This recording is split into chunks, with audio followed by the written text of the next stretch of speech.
What is up, you guys? Welcome back to another one. If you were new to the channel, I am Gold Pony. I do car, truck, SUV reviews on YouTube, and today we are in the new 2021 Subaru Forester, courtesy of Apple Subaru in York, PA. For more information on their inventory, please feel free to check out the link in the description box below. And so, as I am sitting at this red light, wanted to check this Subaru Forester out today because several changes actually for the 2021 model year. Of course, excellent resale value, really with any Subaru in general for that matter. Great reliability. You can check out a Consumer Reports magazine to see that. Specifically, the Forester has amazing reliability. And of course, with Subarus, you have the very best all-wheel drive system in existence, and that has been proven. So, having said all of that, what do you guys say? Let's just go ahead and jump right into it. And as always, let's start with pricing. So as you can imagine, there are actually several different trim levels for the 2021 Forester. First one being the base setup, starting at $24,795.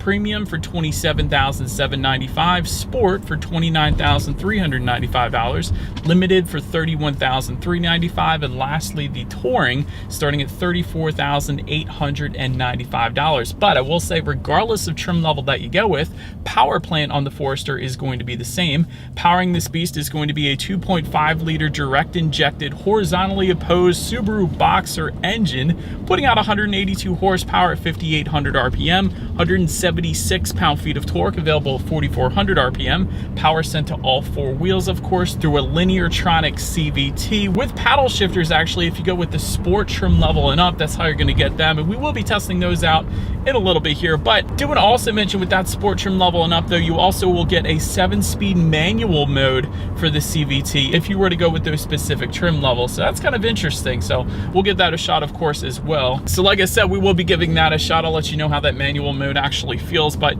0 to 60 time comes in at approximately 8.5 seconds, with MPG numbers coming in at 26 in the city, 33 on the highway, taking regular unleaded fuel. But so before we test out anything in the Forester, I did want to mention there are actually some driving modes that do come standard on this one as well. They will include Sport and Intelligent. Those two buttons are going to be located on the right side of the steering wheel mounted controls there. Essentially what they will do is adjust things like the shift points and the throttle response as well. So let's go ahead and push Sport, and it did immediately downshift for me, so it is going to hold the RPMs at a much higher level, giving you more power on demand. So that's going to be useful for merging onto the highway, things like that. And then you can just hit the I, Intelligent mode, and that'll put it back to its normal driving mode essentially. But having now said all of that, like I was mentioning, there is a 7-speed manual mode here. So what we are going to do is push the shifter all the way to the back and to the left.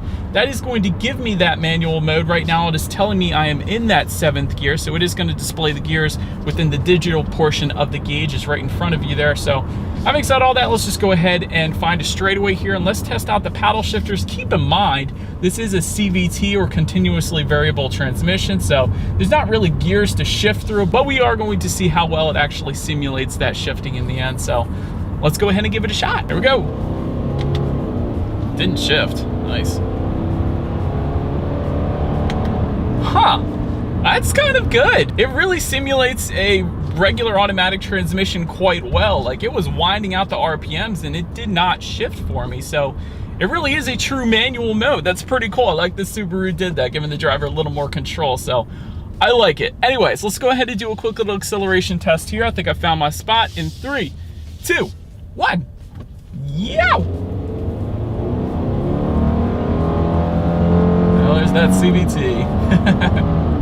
It's not bad. It's definitely not the quickest thing in the world. If you want quick, go with the Subaru WRX or something like that, but it's all right. It's just all right. We'll say that. I wouldn't have minded if the Subaru Forester came with maybe a turbocharged engine, perhaps, maybe with a nice little hood scoop feeding air into the top mount intercooler. Something like that would be pretty freaking sweet on a Forester. But nonetheless, because you have this engine, you are going to get better fuel economy and of course better reliability than a turbocharged engine as well. But not the quickest thing in the world. But anyways, to go along with that acceleration test, as always, braking is equally important. And so up front, you will find 11.6-inch ventilated front discs. In the back, 11.2-inch solid rear discs. And actually for the sport trim level and up, that gets bumped up a little bit to 12.4-inch ventilated front discs, so almost a full inch larger in the front.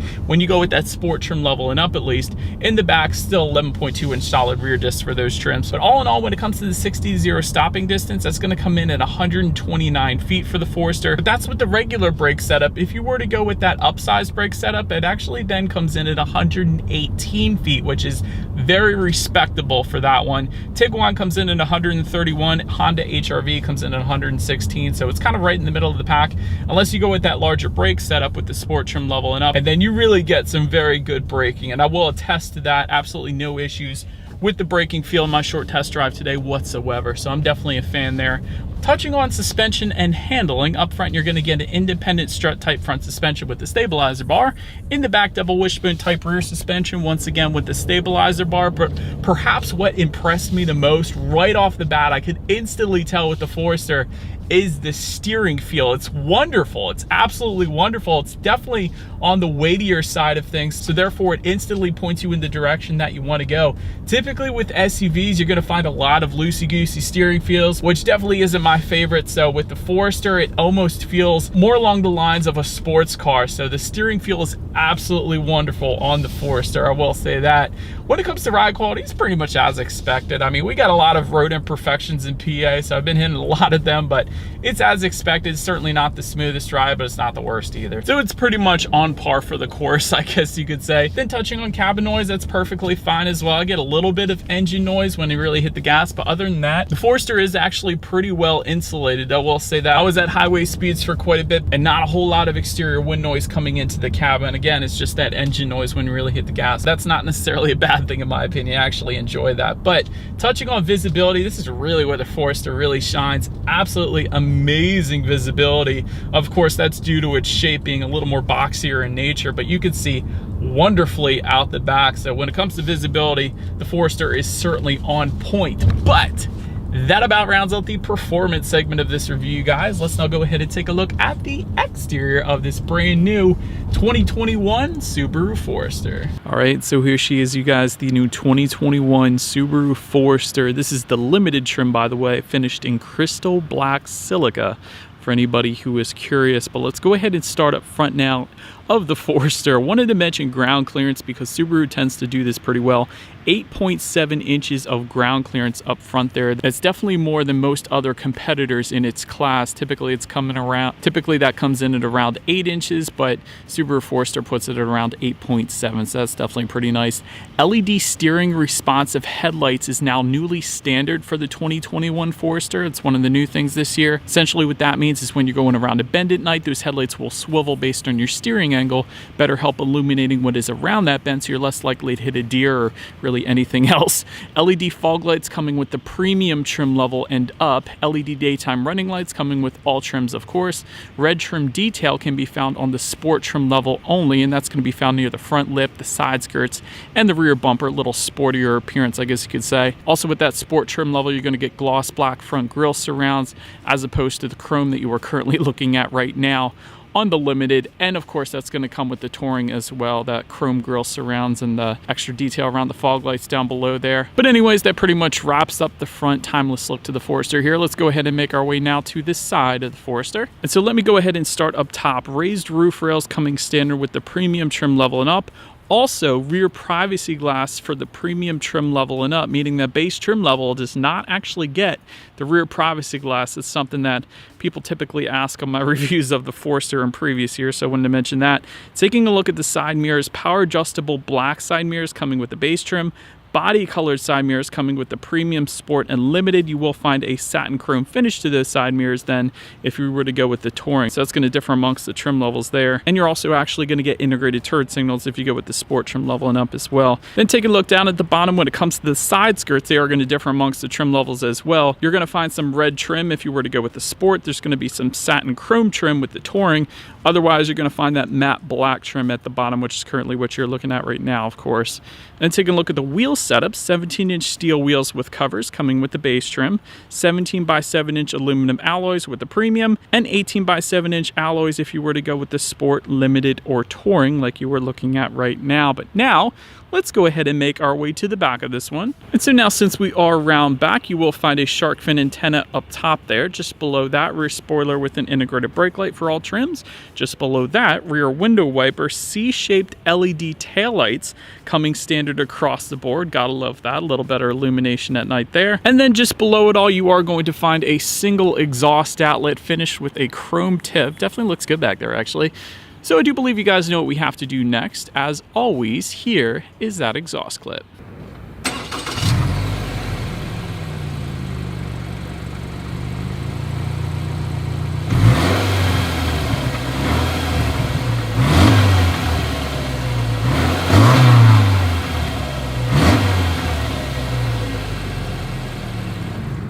So, but now, since we are around back of the Forester, when it comes to opening that rear liftgate, it is going to be a power liftgate only if you go with the limited, touring, or it's going to be optional on the premium and the sport, but you will get a manual liftgate that is going to be the standard setup again, unless you go with the limited or the touring there. Once opened up, cargo capacity comes in at 28.9 cubic feet. If that was not enough space, of course, the rear seats do fold down. There is a 60-40 split, bumping that up to 70.9 cubic feet. And it was relatively easy to fold those rear seats down. There's actually a little knob found on the corners on the top portion of those rear seats. You just lift up on that and then push the seats down. That's pretty easy there. But also found in that cargo area, actually, I wanted to mention grocery bag hooks. There's also cargo tie-down anchors back there. You will also get in-floor storage on every single trim level. That doesn't always come standard on SUVs, so I did want to mention that. Removable cargo area tray coming with the sport trim level and up. And you will also find a cargo area rear gate light for the sport trim level and up as well back there. So overall, pretty much everything you could possibly want in a cargo area of a vehicle. So anyways, making our way now to the rear legroom. That comes in at 39.4 inches. So for reference, I'm an even 6 feet tall. This is how much space I had back there. Did want to also mention those rear seats. If you go with the premium trim level and up, at least, they are reclining, meaning if you wanted to lay back a little bit, they do recline backwards, or you can move them up a little bit as well if you wanted to. Heated rear seats actually come with the touring trim level. I wanted to mention that if you wanted to spoil your rear passengers a little bit.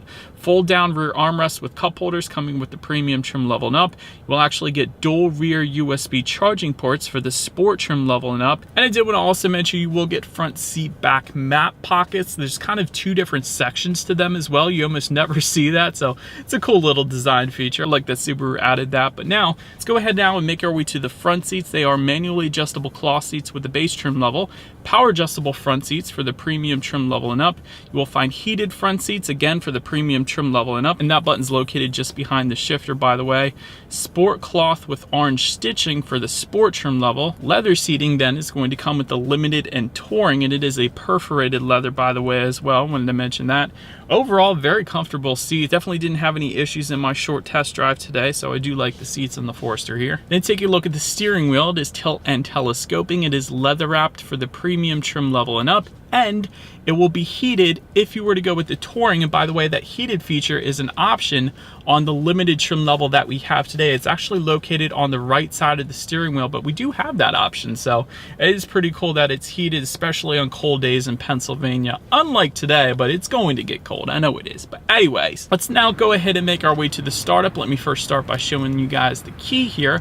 You do essentially have all of your buttons on one side of the key: lock, unlock, and the button to pop the rear hatch. And by the way, the unlock button is going to be the Subaru logo located in the middle of the key there, in case anybody was curious. But it is all going to be a push button start if you were to go with the premium trim level and up. So we do have that today. So all I'm going to do here, simply put my foot on the brake and press that engine start button located just by the driver's right knee. And so, but then upon startup, those gauges will do a full sweep. Tachometer is on your left, speedometer is on your right, and there is a small digital display front and center, giving you basic information like how many miles you have left until you hit empty, your average miles per gallon at any given time, what driving mode you're in, and like I was saying earlier, what gear you were in if you were to choose to put it in that manual mode here on the Forester. But essentially, it is a pretty basic gauge setup. I think it probably would have been cool to add a full digital gauge gauge cluster and maybe the upper trim levels of the Forester, but it gets the job done either way. But taking a look at overall interior quality, panoramic power moonroof coming with the premium trim level and up. This I love. You almost never find a panoramic power moonroof on that many trim levels of a vehicle. So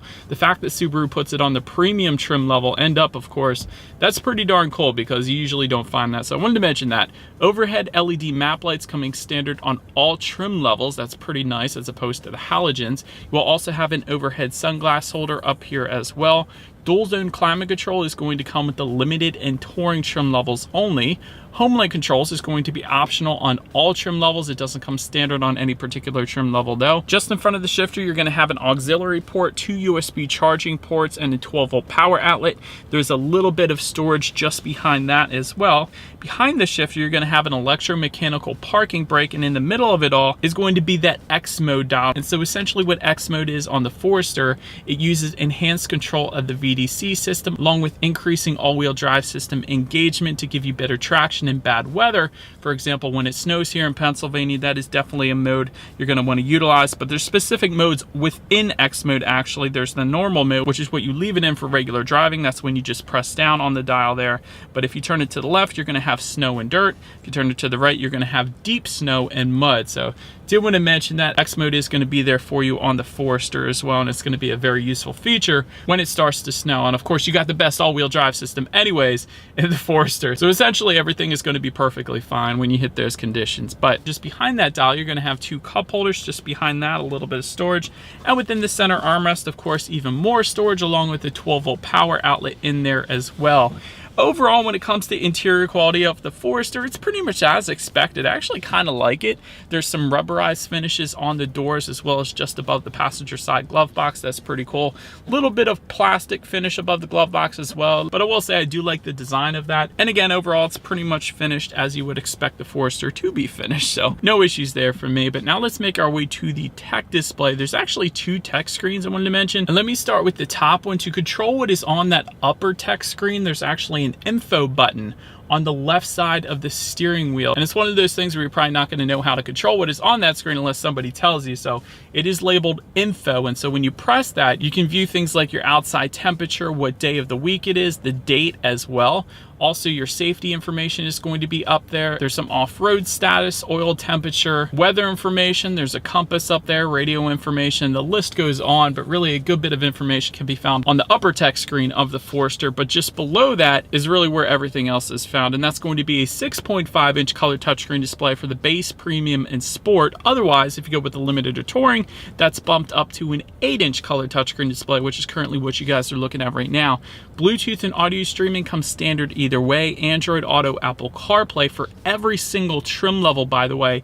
Even the base Forester, you still get Android Auto with Apple CarPlay, and that means if you have a smartphone, simply hook it up to the Forester, and therefore you have free navigation displayed up on that tech screen, as well as the ability to like and dislike your Pandora songs. There's a couple other compatible apps as well. Factory navigation system is going to come with the touring trim level only. Really, you only need that if you perhaps go under a lot of tunnels or if you live in the mountains or something like that. Of course, you can check out your radio information up on that screen as well. And by the way, when it comes to the sound systems of the Forester, it will differ substantially amongst the trim levels. 4 speakers coming with the base, 6 speakers coming with the premium, sport, and limited, and you will find a 9-speaker Harman Kardon sound system. If you were to go with the touring, that sound system is optional on the limited that we have today, and we do have that, by the way. That's why I mentioned it. So, by the way, that sound system comes with 576 watts. So what do you guys say? Let's go ahead and turn on the radio, see what we got playing today, and let's test out the clarity of this one.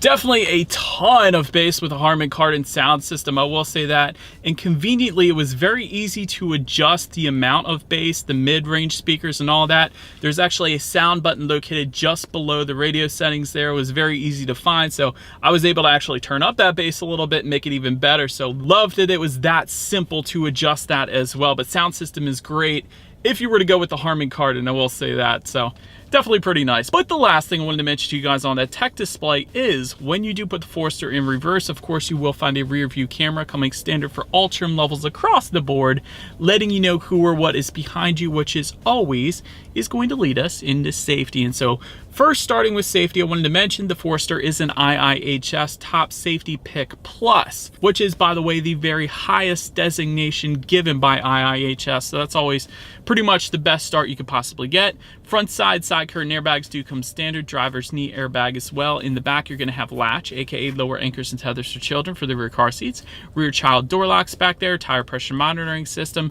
Also, those Subaru EyeSight coming standard on every single trim level of the Forester. This is going to include a pre-collision braking system, pre-collision throttle management, lane departure and sway warning, and adaptive cruise control with lane centering as well. And by the way, that adaptive cruise control system, you can adjust that using the steering wheel mounted controls found on the right side of the steering wheel there. But the list actually continues from that. Sport trim level and up is going to add to that automatic high beams as well as a blind spot monitoring system with rear cross traffic alert. And that's going to be the little Subaru logo in the side mirrors, letting you know if somebody is in your blind spot, of course. Touring trim level and up then is also going to add reverse automatic braking, which is going to be optional on the Limited, by the way. So I did want to mention that as well. But ultimately, when it comes to my final thoughts here of the 2021 Forester, excellent when it comes to safety, and Subaru always takes a lot of pride in their safety ratings and really overall safety in all of their vehicles. I've seen interviews with those Subaru executives really taking pride in that, so that is pretty cool.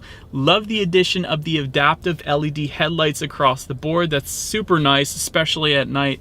Best all-wheel drive system in existence, of course. Really good steering feel on this one as well. That is one thing that really surprised me when I started driving this. So that's pretty cool. Of course, you have excellent resale value. It's pretty much a Subaru thing as well.